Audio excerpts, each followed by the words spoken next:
সাগর থেকে জোয়ারের জাল তুলে আমরা এই ছুরি মাছগুলো পেয়েছি। তবে এত বড় একটা জালে আর এই সাগরে এই পরিমাণ মাছ খুবই কম বলা যায়। তো সবাইকে স্বাগতম আমাদের আরও একটা সাগর পর্বের ভিডিওতে। এই ভিডিওতে আপনারা দেখবেন আমরা সাগরে কিভাবে জাল তুলে থাকি এবং জাল তুলে আমরা সেই জালে কেমন ধরনের মাছ পাই এবং সেই মাছগুলো আমরা ট্রলারে কিভাবে সংরক্ষণ করি।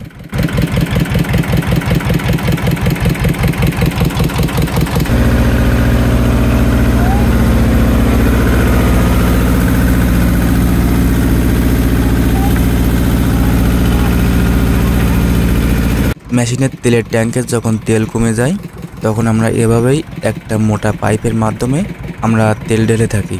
এতে করে একটা সুবিধা হয়, কোনো প্রকার তেলই নষ্ট হয় না। এই টপের মাথায় ফু দিলেই পাইপের মধ্যে করে নিজে নিজেই তেলের ট্যাঙ্কের ভিতরে তেল চলে যাবে।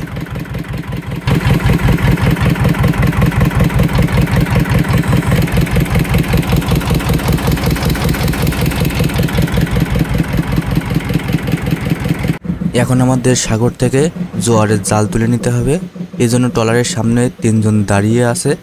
সাগরে জাল পাতার পরে আমরা জালের দুই পাশে 2টা টপ বেঁধে দিই, যাতে করে ওই টপ ধরেই আমরা জাল তুলে নিতে পারি। তো এখন এই লগা দিয়ে সেই টপই ধরে নিবে, তারপরে ওই টপে বাঁধা দড়ি দিয়েই জাল তোলা হবে।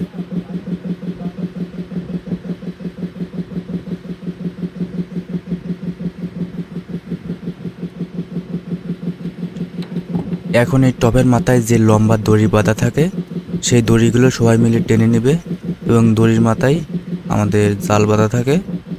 তো সবাই দেখতে থাকেন, তাহলেই বুঝতে পারবেন যে আমরা কিভাবে সাগরের জাল তুলে থাকি।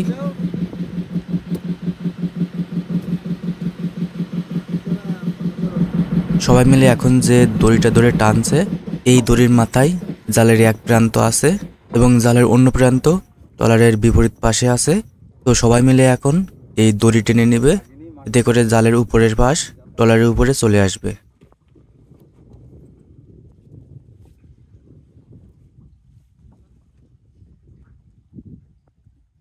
জালের উপরে এবং নিচের অংশে আমরা যে লম্বা বাঁশ বেঁধে রাখি, এখন সেই বাঁশটি আমরা টেনে তুলে নিব, এতে করে জালের নিচের অংশ ট্রলারের উপরে চলে আসবে। বাঁশুর জাল কি ছোট ছোট জাল না নাকি বাঁশুর?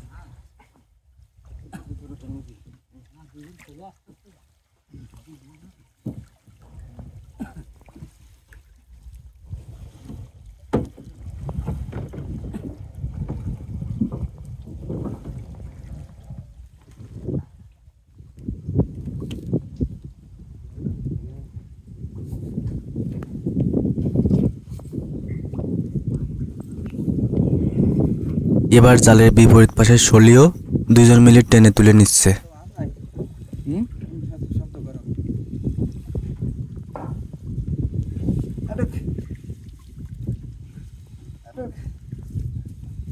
এই পাশের শলিটা তুলতে সবার একটু গায়ে জোর বেশি দেওয়াই লাগছে।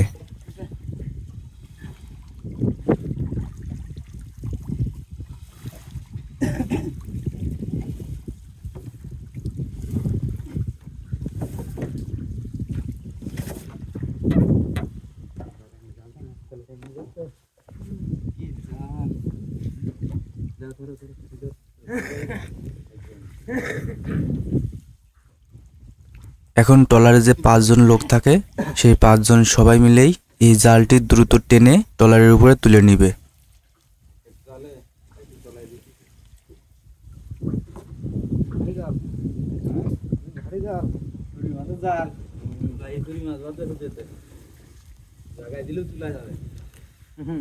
সাগরে যখন স্রোত কমে যায় তখন এই সাগরে পেতে রাখা জাল সোজা না থেকে একপাশে বেঁকে যেতে পারে।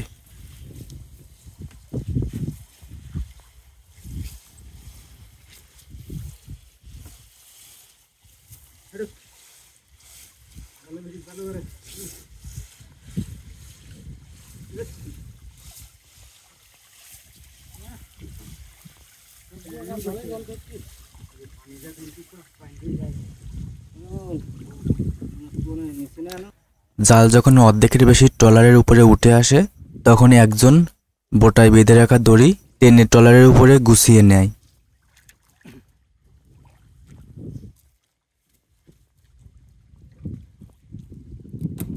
এখানে দেখেন জালের শেষের দিকে ছোট ছোট কিছু মাছ দেখা যাচ্ছে।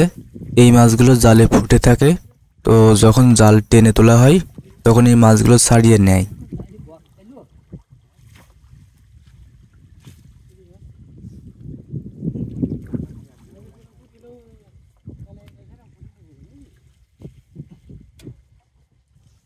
ছোটটা ফুটে গেছে আর বড়টা জালে বেশ কিছু ছোট ছোট ছুরি দেখা যাচ্ছে। তো জালে কি পরিমাণে মাছ পড়েছে সেটা জালের শেষের অংশে অর্থাৎ বোটায় না গেলে মাথা বোঝা যাবে না।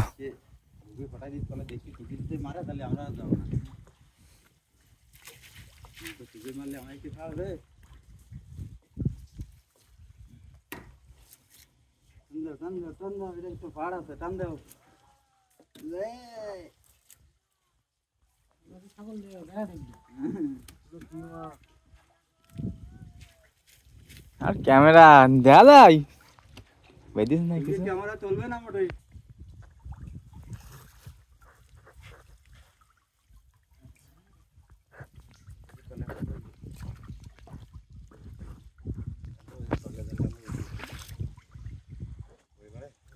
জালের শেষের দিকে মাছ একটু বেশি দেখা যাচ্ছে, আর এখানে সবগুলোই ছুরি মাছ।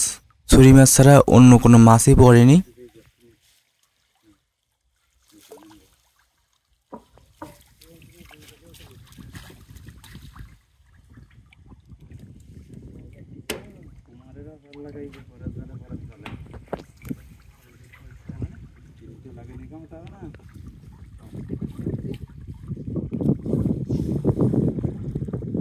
সব বুটা চলে গেছে মাছ একবারে।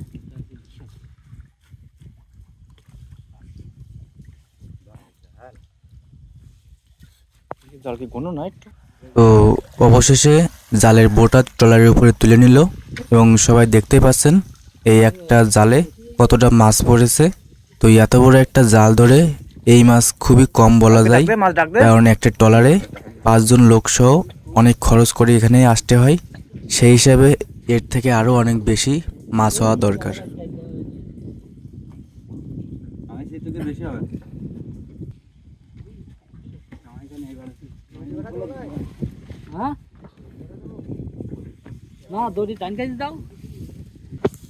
এখন এই মাছগুলো জালের বোটা থেকে নেটের উপরে ঢেলে রাখা হবে এবং একটু পরেই এই মাছ ঝুড়িতে করে ট্রলারের ভিতরে রেখে দেব, যাতে করে মাছগুলো সুরক্ষিত থাকতে পারে।